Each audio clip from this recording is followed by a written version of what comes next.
नमस्कार, बहुत स्वागत है आप सबका। मैं पुनीत पाठक हूं और आप देख रहे हैं छत्तीसगढ़ का सबसे बड़ा, जिम्मेदार और नंबर 1 डिबेट शो छत्तीसगढ़ की बात।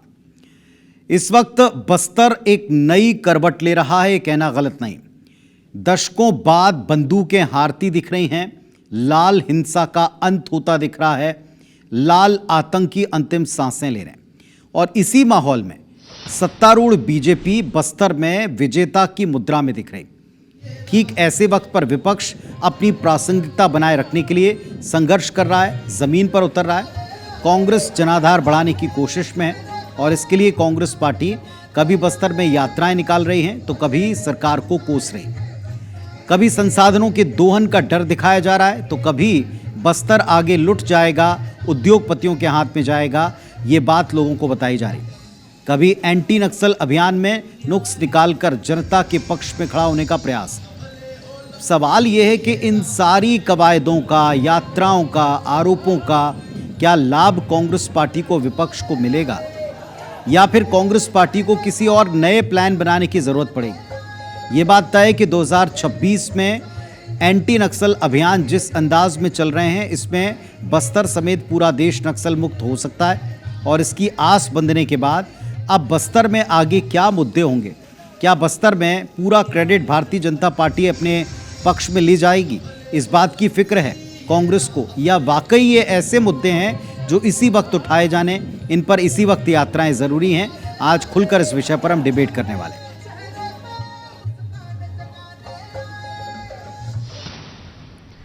और इस वक्त हमारे साथ में दोनों पक्षों के दो बड़े ही कद्दावर और समर्थ नेता हैं जिनसे आज की डिबेट की शुरुआत करेंगे। देवलाल ठाकुर साहब हैं, बीजेपी के वरिष्ठ नेता हैं और उस इलाके की ज़रूरत को और उस इलाके में जो हालात हैं उसको समझते हैं। संतराम नेताम साहब हैं, पूर्व विधायक हैं और हमारे साथ में इस वक्त कांग्रेस पार्टी का पक्ष रखने के लिए जुड़े हुए हैं।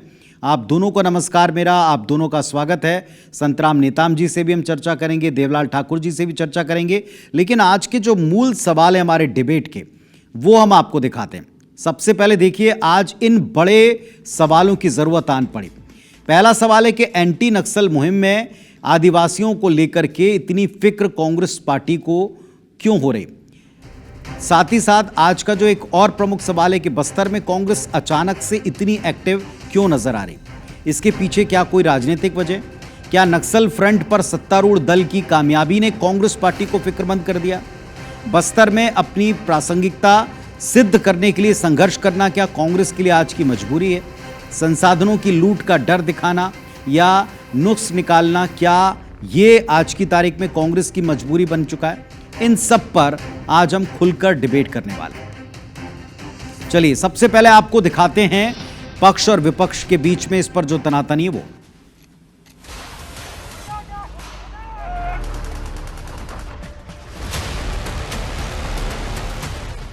छत्तीसगढ़ के बस्तर को नक्सल मुक्त करने मार्च 2026 तक की डेडलाइन तय की गई, जिसका असर जमीन पर साफ दिख रहा है। फोर्स के ताबड़तोड़ एंटी नक्सल ऑपरेशंस और डबल इंजन सरकार के तेज गति से विकास के संकल्प के चलते लगने लगा है कि जल्दी ही बस्तर नक्सल मुक्त होगा। अब सवाल ये कि उसके बाद क्या।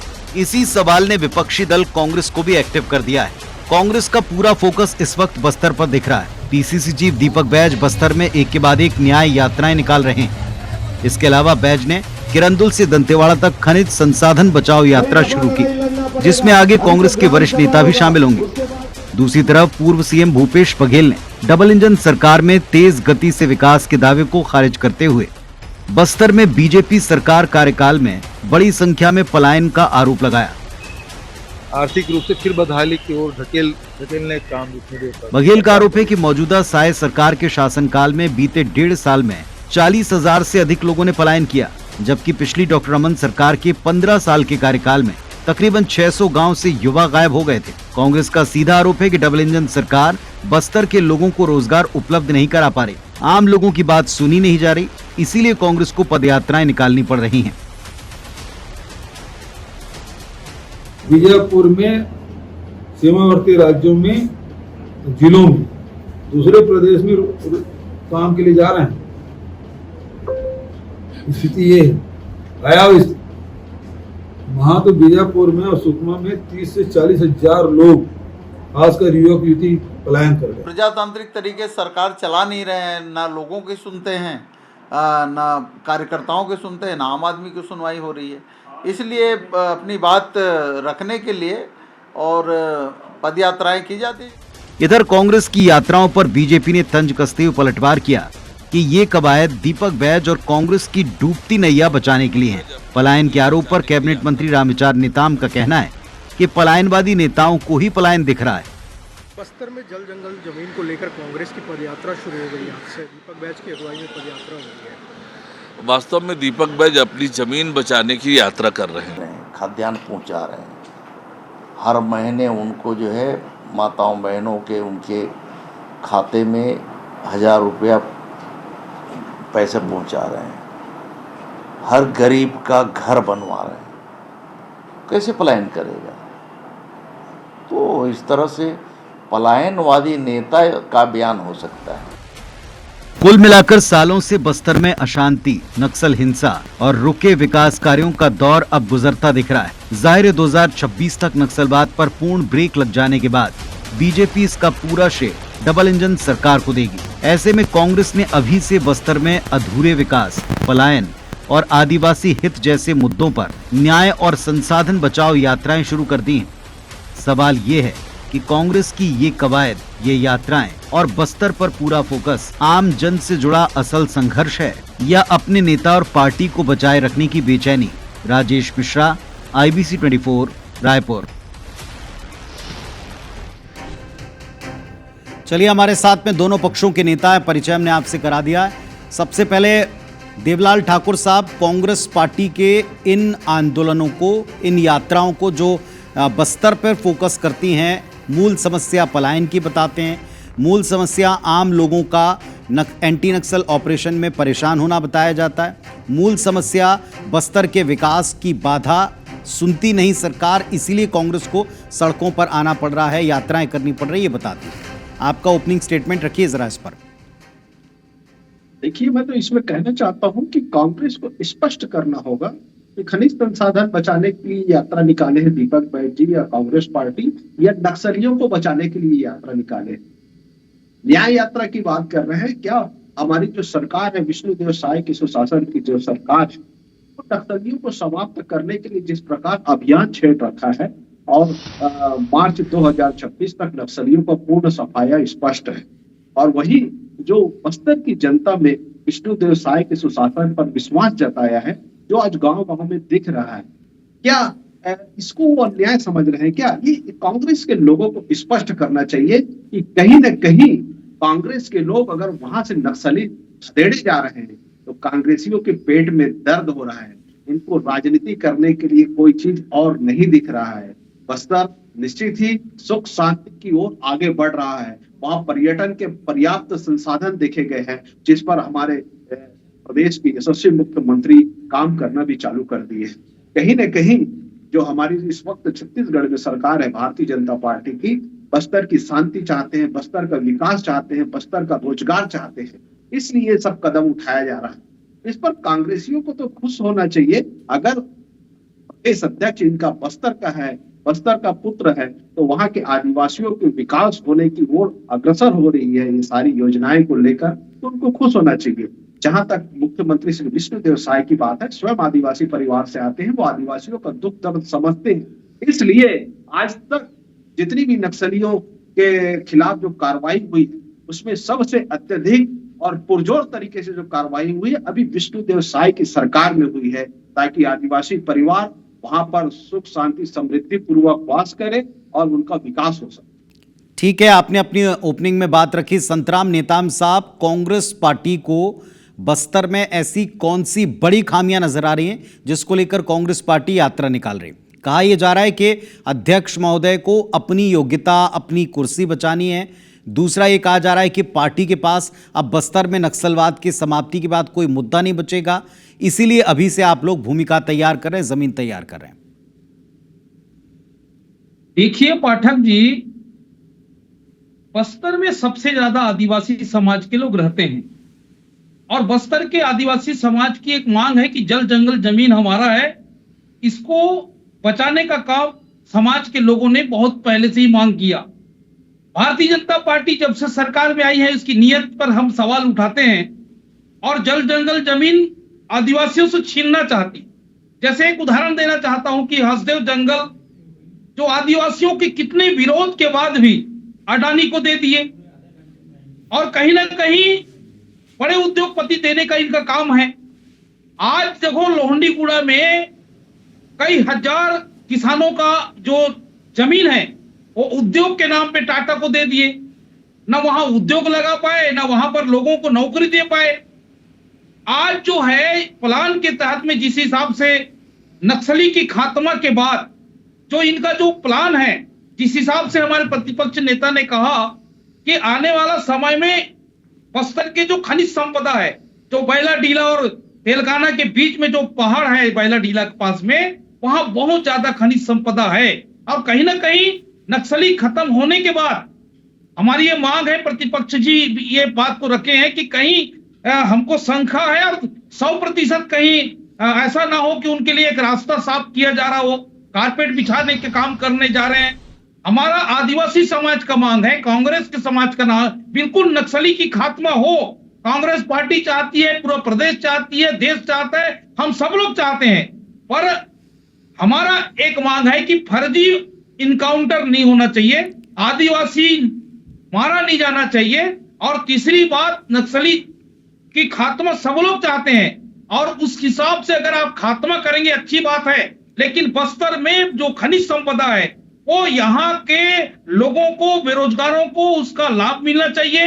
और आज माननीय हमारे दीपक बैज जी ने जो यात्रा कर रहे हैं और कहीं ना कहीं खनिज बचाओ यात्रा, तो ये लोगों को जागरूक करने का काम है पाठक साहब, अब लोगों को जगाने का काम है, नहीं तो ये भारतीय जनता पार्टी। अब जरा मैं एक एक करके आपने अपनी ओपनिंग स्टेटमेंट में बात रख ली, अब जरा मैं एक एक करके विषयों के ऊपर आता हूं। एक मुद्दा पूर्व सीएम साहब ने पलायन का उठाया, उन्होंने कहा, संतराम नेताम जी आप ही को उत्तर देना है, उन्होंने कहा कि साहब पलायन हो रहा है और बीजेपी के शासनकाल में ऐतिहासिक पलायन 15 साल में पहले हुआ और गांव के गांव खाली हो गए, युवा चले गए और आज की तारीख में भी पलायन हो रहा है, ऐसा उनका दावा है। अब वर्तमान में सरकार के मंत्री कहते हैं कि पलायनवादी नेताओं को शायद पलायन दिख रहा होगा, जबकि सरकार मकान बनाकर दे रही है, पास में कैंप खोल रही है, नियत नेलनार चला रही है। ऐसे में आप लोग जो बस्तर में रहते हैं, आपको क्या लगता है एक्चुअली पलायन बस्तर की प्रमुख समस्या आज की तारीख में है?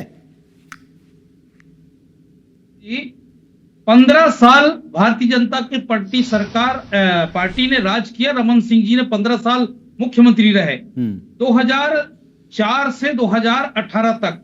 अगर आप देखेंगे जब कोरोना काल जब हमारे समय में 18 से 23 के बीच में जब आया, तो अधिक से अधिक लोग जब दूसरे प्रदेश से हमारे यहाँ जो पलायन किए हुए थे, जो बेरोजगार वो जो आए, तो उनकी जो आंकड़ा थी उससे हम लोगों ने एक अंदाज लगाया कि सबसे ज्यादा 15 साल में हमारे बस्तर के और हमारे छत्तीसगढ़ के लोग दूसरा प्रदेश में, आंध्र प्रदेश में, महाराष्ट्र में, तमिलनाडु में ऐसे जगह जाके बोर गाड़ी में काम किए।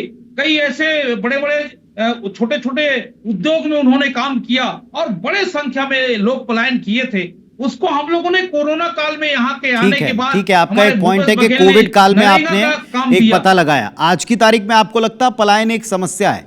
क्योंकि ये भी कहा जा रहा है कि कांग्रेस जो मुद्दे सॉल्व हो गए हैं उनको ही लेकर ढकोसला कर रही है, झूठी यात्राएं निकाल रही है, ये आरोप लग रहा है आप पर। तो आप बताइए, आज पलायन कोई समस्या है? क्योंकि मंत्री रामविचार नेताम जी को आपने सुना होगा, वो कहते हैं जिनको घर बनाकर दे रहे हैं, जिनके पास कैंप खुल रहे हैं, जो खुद कैंप का स्वागत कर रहे हैं, जिनके यहाँ नियत नेलनार चल रहा है, उसमें वो लोग आकर अपनी सारी प्रॉब्लम और पत्रक बनवा रहे हैं, सरकारी दस्तावेज बनवा रहे हैं। क्या पलायन जैसी प्रॉब्लम है? आप क्या मानते हैं?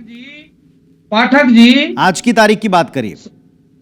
आज की तारीख में बता रहा हूं पाठक जी, लोग पलायन करना शुरू कर दिए हैं। आंध्र प्रदेश, तमिलनाडु, महाराष्ट्र पलायन कर रहे हैं। आप आंकड़ा पता कर लीजिए, गांव गांव में अगर आप सर्वे कराएंगे तो 100% यहाँ और वजह उसकी क्या पाते हैं? कांग्रेस के नेता क्या वजह पाते हैं? लोगों को रोजगार नहीं मिल पा रहा है। ठीक है, देवलाल ठाकुर साहब उत्तर दीजिए अब इस बात का। कांग्रेस की फिक्र की एक वजह के ऊपर आप उत्तर दीजिए। उनका कहना है कि लोग पलायन कर रहे हैं, पिछली सरकार में तो ऐतिहासिक पलायन हुए, कोविड काल में लौटने पर पता चला। देखिए, जो पूर्व मुख्यमंत्री भूपेश बघेल जी अगर वो पलायन की बात कर रहे हैं तो उनको शर्म आनी चाहिए। लानत है ऐसे मुख्यमंत्री जो छत्तीसगढ़ में हुए मैं आपको बताना चाहूंगा 900 करोड़ रुपए जमा थे जिनका उद्योग लगना था सुकमा में, बीजापुर में, जगदलपुर में। उस उद्योग को छीन कर वो अपने क्षेत्र में ले आया, वहां की पलायन की बात कर रहे हैं। ये रिकॉर्डेड है, वहां के तेंदुपत्ता संग्राहक परिवार है, जो आदिवासी परिवार है, उनके यहाँ उद्योग लगना था, उनसे उनको रोजगार मिलता। उस रोजगार को छीनकर आप पाटन एमजाम गांव में हर्बल प्रोडक्ट लगा दिए। आप क्यों वहां पे बस्तर में नहीं लगाए, सुकमा में नहीं लगाए, बीजापुर में नहीं लगाए? उस समय हमारे तत्कालीन जो आदिवासी वहां के विधायक थे कांग्रेस के, वो लोग कहाँ थे? उन लोग क्यों नहीं लड़े आदिवासियों की लड़ाई? आज पलायन की बात कर रहे हैं हम। अरे कहीं न कहीं ये 15 साल की बात करते हैं डॉक्टर रमन सिंह की। मैं उस कार्यकाल को बताना चाहता हूं कि आज आदिवासी उन 15 सालों में पढ़ लिख कर तैयार हुए हैं। आज बस्तर ही नहीं, वहां के बच्चे दूसरे जगह भी नौकरी में जा सकते हैं। इस काबिल बनाने का अगर कोई काम किया तो भारतीय जनता पार्टी की सरकार ने, डॉक्टर रमन सिंह की सरकार ने किया। जल जमीन जंगल के नाम से हमेशा आदिवासियों को छला गया है, गुमराह किया गया है।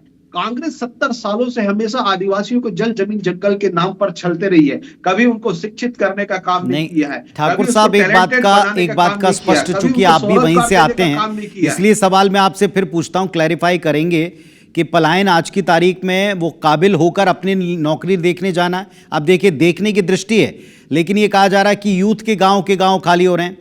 60 कम से कम ऐसी जगह उनको नजर आती हैं जहां पर पलायन बड़ी तेजी से हो रहा है। आप क्या मानते हैं, पलायन हो रहा है ये, या काबिल बन के बाहर जा रहे हैं, कुछ बनने के लिए बाहर जा रहे हैं? देखने के दोनों नजरिए हो सकते हैं। देखिए, मैं फिर से कहना चाहता हूं, हमारा जो देश अंतिम पंक्ति में बैठा हुआ व्यक्ति है, उसका विकास कैसे करना है। पलायन कहीं पर नहीं हो रहा है। आज अगर उस तरह से नक्सलियों का सफाया होगा, वहां रोजगार सृजन होगा, पर्यटन के क्षेत्र में बड़ा काम होगा। आखिर बस्तर के लोगों ने, बस्तर के जनमानस ने विष्णुदेव सावकार के ऊपर विश्वास किया है।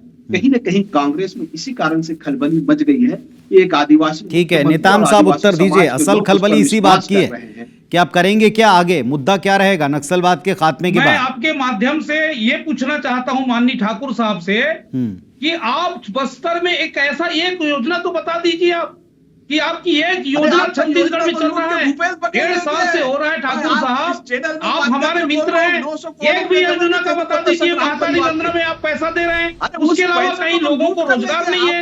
आप ये बताइए, हमारे समय में हम लोगों ने बस्तर के लिए स्पेशल बच्चों का रोजगार को छीन के ले गया, स्पेशल हमने कनिष्ठ बोर्ड का गठन किया।